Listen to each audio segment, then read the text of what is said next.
ఒక NRI double tax avoidance agreement ద్వారా ఆ బెనిఫిట్ ద్వారా ఎటువంటి బెనిఫిట్స్ తీసుకోవచ్చు? మేబీ అతను ప్రాపర్టీస్ అమ్మినప్పుడు కానీ ఇన్వెస్ట్మెంట్ చేసినప్పుడు కానీ ఏమన్నా బెనిఫిట్స్ తీసుకోవచ్చా? ఒకసారి కంప్లీట్ గా మాకు డిటిఏ గురించి చెప్పండి సార్. ఇప్పుడు DDAA ఉంది సార్. యాక్చువల్గా ఇది ఖచ్చితంగా ట్యాక్స్ పేయర్స్కి బెనిఫిషియల్ గురించే, డబుల్ ట్యాక్సేషన్ అవాయిడెన్స్ అగ్రిమెంట్. ఒకవేళ డబుల్ ట్యాక్సేషన్ అవాయిడెన్స్ అగ్రిమెంట్ లేకపోతే, ఈ అగ్రిమెంట్స్ 2 కంట్రీస్ మధ్య లేకపోతే ఉండే కాన్సిక్వెన్స్ ఎట్లుంటాయో ఒకసారి మనం డిస్కస్ చేద్దాం. దాని తర్వాత దీనివల్ల బెనిఫిట్స్ అర్థమవుతాయి మనకు.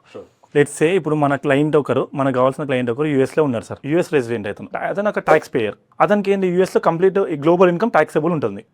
ఇండియా నుంచి ఇన్కమ్ వచ్చినా యూఎస్లో సంపాదించినా అతనికి యూఎస్లో ట్యాక్స్ కట్టాల్సిందే. ఎట్ ద సేమ్ టైం మనం ఏం రూల్ పెట్టుకుంటాము, సోర్స్ ఇండియాలో ఇన్కమ్ ఉంది కదా, నువ్వు ఎన్ఆర్ఐ అయినా కూడా ఇండియాలో అయితే ట్యాక్స్ కట్టాలి అంటాం కదా. ఇండియాలో రెంట్ వస్తుంది మీకు.